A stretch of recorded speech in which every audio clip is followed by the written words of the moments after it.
Hey, this is Alex with the Caddis Fly Shop, here to tie a very special GT fly. It is a variation of Bob Popovics Bulkhead fly, and the idea behind it is it's something light you can cast, and it will hold up until the fish, as long as the fish let you. So basically, all this thing is we got bucktail, SF blend, just the bleeding black, and then angel hair larva lace here.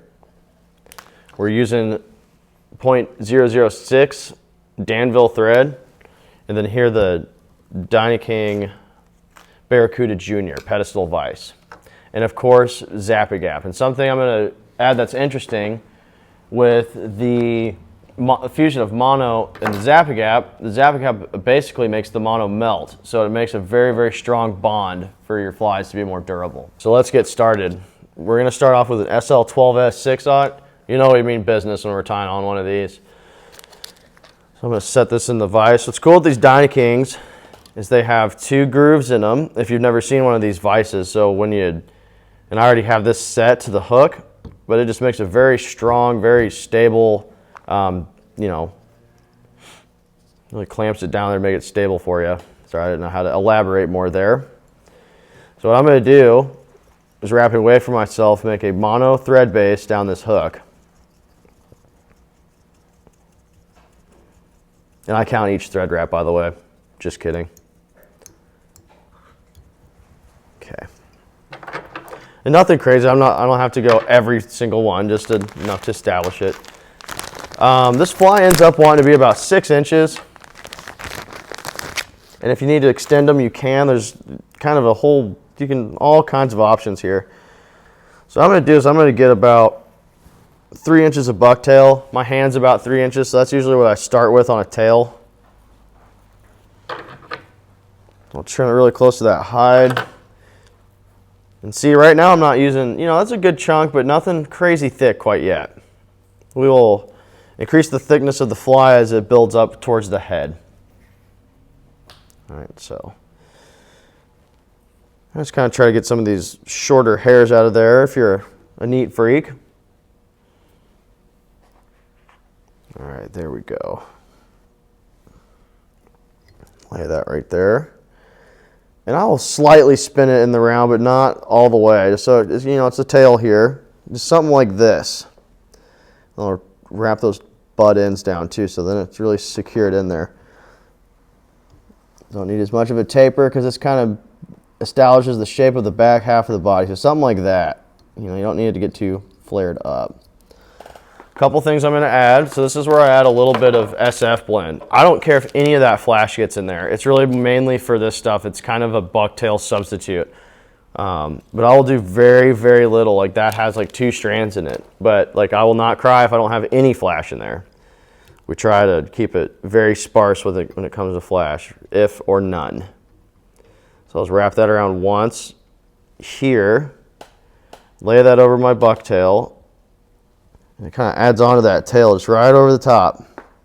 It just blends right in. So I'll kind of do that right over the top of it. Like so. And then I will take the larva lace here. And I'm using one out of the package because once this thing leaves the package, good luck.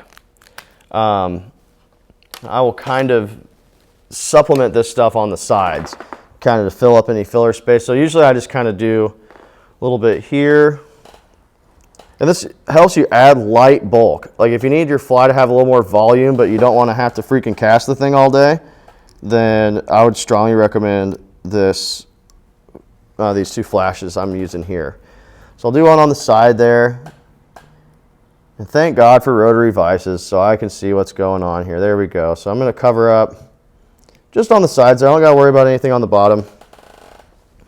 Do that, get it, kind of brush it out to the size of everything I'm working with, which we got, which is good. So I'm going to do another one. I kind of said GTs is what people fish for these, but you could, all kinds of stuff. Pike muskie guys would like these. I'll probably be throwing them at roosters this summer. I mean, any big bait fish eating animal would be a great candidate for eating one of these. Okay, so I kind of got this tail here. I'll take this, my hairline underfur comb. Yes, it has some other functions. With this larva lace, it kind of likes to stick together. So I'll kind of get this comb and get it to get a little more separated. And I'll kind of wrap again. And so it just doesn't look like it's all clumped up on there. So it gives it that space and volume that we need. So that little tool will help a lot. And any old comb will work, but the hairline one especially works well. Okay. So the rest of this is just going to be, I don't even do any reverse tying. So I'm going to get another chunk of bucktail, slightly thicker, but not much.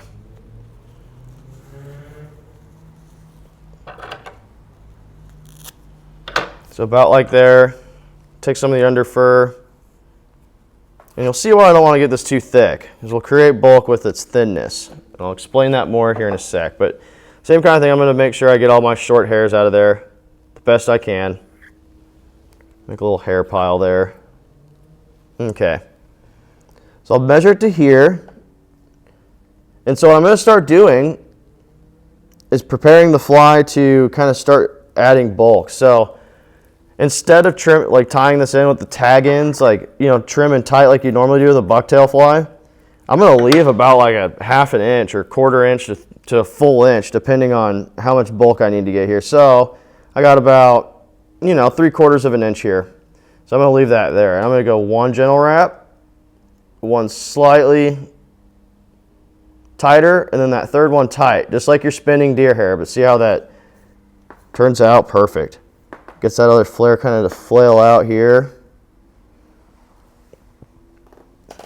And see, then, of course, check. Checking will never hurt you. Oh, whoopsie there, that's a good lesson. Just tie it back on.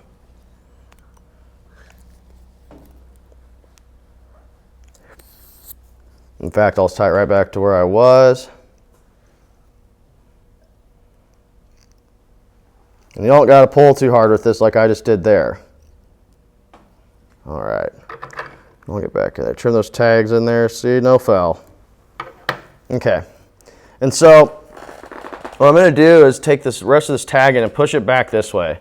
So it kind of gives you this like spun deer hair effect, but what it does is when I lay these subsequent layers on it, it starts to give the fly volume and bulk that way without having to add a lot of material, and that is the main push here. So I'm going to repeat that same process with the SF blend. I'll work this back. Sometimes I'll keep this real flared up, or for this case I'm going to flare it up as I tie it up the shank, so then you kind of get this really nice looking taper here. So back to the SF blend. I already have a couple of those strands of flash in the back, so I'm going to kind of avoid some of those. Just do very little here. Kind of fold it and measure it, so I don't have to do a ton of trimming later, so that works. So fold it here, I'm going to fold it over the top and kind of repeat the same process. I put this on top and then the other flash on the sides to fill in volume. There, get a couple wraps and take your index fingernail and start to get it to kind of spread this stuff out. Just like that. And then we'll get some of this going on the sides.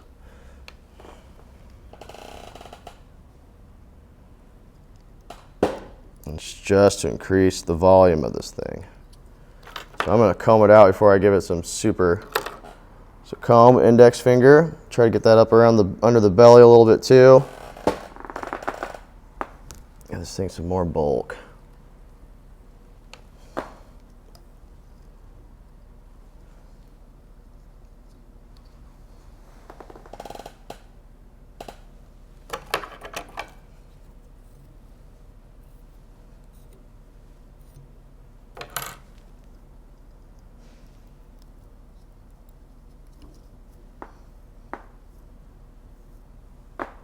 Okay. So let's kind of take a step back. See, look, we already got like a lot of volume here. That is the word of the day is volume. Okay, so I'm going to do another set of that. But this time I'm going to make this section, this head section, a little thicker. But see, I still haven't used a big chunk of, keeping it pretty sparse. This one's a little thicker here. And the reason you want to kind of keep it sparse is so this kind of part where you do this kind of head thing, it actually spins for you and does the, you know, you achieve the task you're trying to go for here. So let's pull out some more of this. Okay. So we'll measure to there. And I do about like 3/4 of the length. It's not perfect. Like I don't have like a set, like, oh, you got to do it. I don't have a number, but 3/4 length is about it. Kind of match up to the, you know, right past the tips of this layer you just did. Okay, so I'm going to do that same thing, get it around there. This time I'm making this head section a little bigger. And so see this, like when you, like I made this one smaller, it kind of starts establishing more of that bulk. And it's light, light, light to throw. Okay, so let's check everything, make sure it got around to the round, and it did. Do a couple more secured wraps here. And I did that same thing when I rotate this. It's just like spinning deer hair. You use that same technique. We'll kind of hold that back there. And when I'm making this thread dam, something I was going to add is don't just make like a big ball of thread. I'll wrap back and forth on the shank here to kind of keep it like level. And so it just, when you're tying in more material, it just lays in there a lot nicer. And it, you know, and it will increase the durability of your fly. So I will kind of, like I said there, give it a nice taper rather than a big ball thread dam here. Okay. We'll repeat the same thing with SF blend. And as you build up with bucktail, you can get a little more sparse with the your SF blend. And it's really just, you know, I'm really just using it to keep to establish some more volume to it. So I'm going to kind of look and see where I kind of need it. So we'll just kind of add some more, just like so. And this time I tied it in a little different. Did a little bit less. Sorry, I had some of that material in my mouth. But I did a little less, measured it out to kind of about where I need it, and then just fold it over. Especially if I'm trying to get something certain, like long in a certain area. The other thing I'll add with SF blend, why I like this as a synthetic material, is that when it, with its rigidness, it really gives it a bait fish kind of scaly look. I'll do the same kind of technique here up by this head. See, since I want this flash to be longer, I'm just going to tie it like with this larva lace. I'm going to go onto the sides here. Just tie it a little looser. So I have one side that's longer. So like that. We'll check it out there. That looks good. And I'm going to do the same thing on the other side. Then we will do the last and final step. Do that again. And see, this is kind of what it looks like after you've tied with it a little bit. And I'll just pull on it, kind of measure to where I need. And I don't care about those tag-ins on this stuff being a little shorter. It just kind of helps make helps fill in some space on the, kind of in the head area. Okay. Last but not least, same thing, going to be a little thicker. I'm going to make this kind of head part a little bigger. So get some bucktail.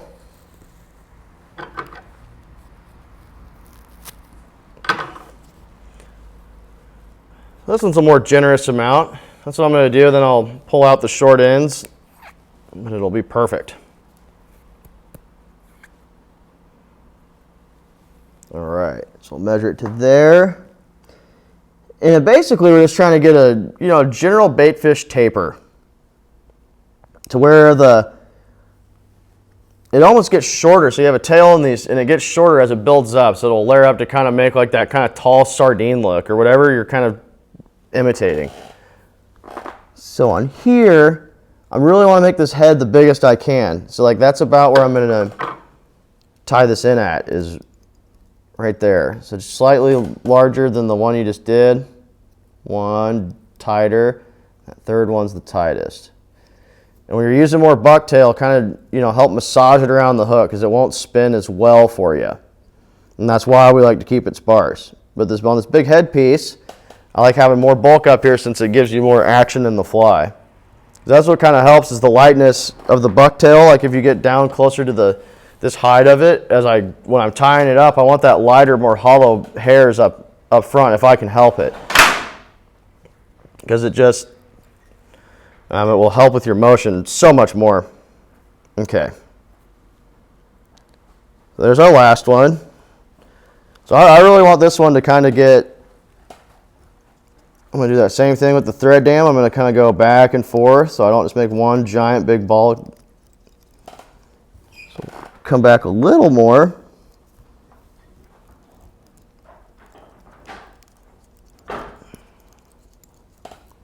There we go. But you really want this thing to push water. So like, I'm not even going to tie any more back than that. Maybe just, okay, just couple more wraps, but just to make it a little more even. All right, and then at this stage of the fly, I'm done with the SF blend. So what I'm kind of going to do here as a finishing touch is take the larval lace and kind of make it a little shorter, and I'm just going to do one kind of application of it on top of this thing and one on the bottom. So then it just kind of gives it almost kind of that, like, I don't know, it almost looks like a brushed kind of head.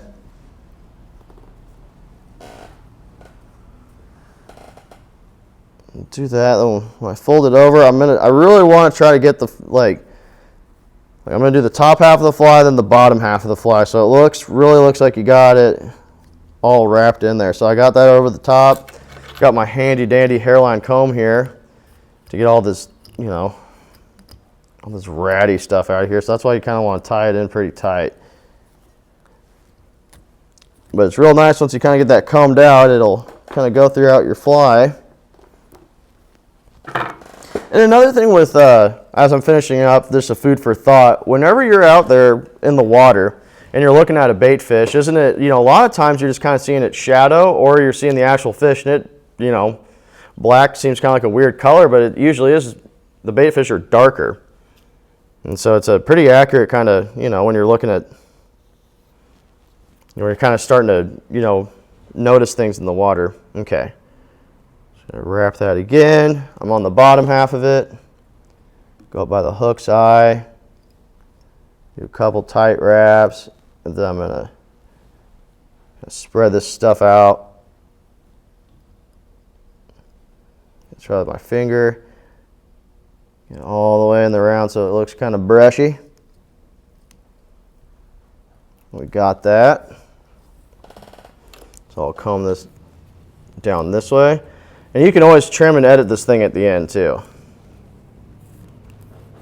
Okay, let's get it all in there. All right, so I'm gonna do my final thread wrapping, and you just wrap over everything.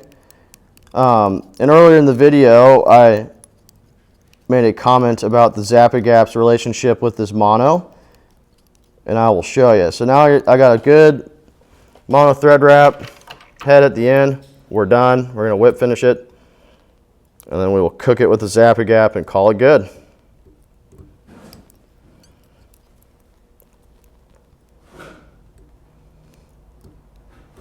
I like to do 2 whip finishes with 3 rotations, and that's it. Then you can glue it, call it good.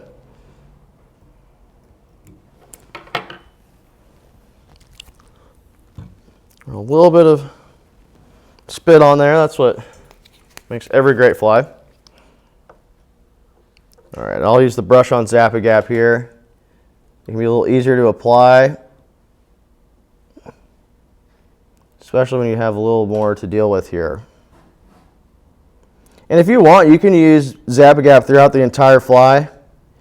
I just didn't for this one on time, and also it just kind of, it'll make your materials kind of stick together. But there it is. That is the Bob Popovic Alex Schwartz variation for GTs and whatever big flies needs you have. Thank you.